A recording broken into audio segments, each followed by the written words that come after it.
હા, એક શેઠે તો એના બે માણસો કામ કરતા હતા, મયુર ને મોહન. તો મયુરને કીધું કે મયુર તું ને મોહન હારે કામે આવો છો.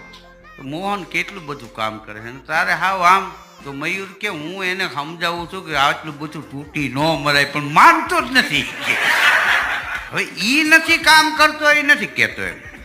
એક દી એક ભાઈ એના મિત્રના ઘેરે ગયો અને પૂછ્યું કે મારા પાપી નથી કે છે ને? તો કે દેખાતા જ નથી, કે બાજુમાં જ છે. એની બા આરે વાત કરે છે, હમણાં આવીને લપ ઉપાડશે નોખા થવાની. એ કે મોટા ભાઈ ગામતરા કર્યા રાખે, નાના ને વાડીએ જવું હોય જાય ને.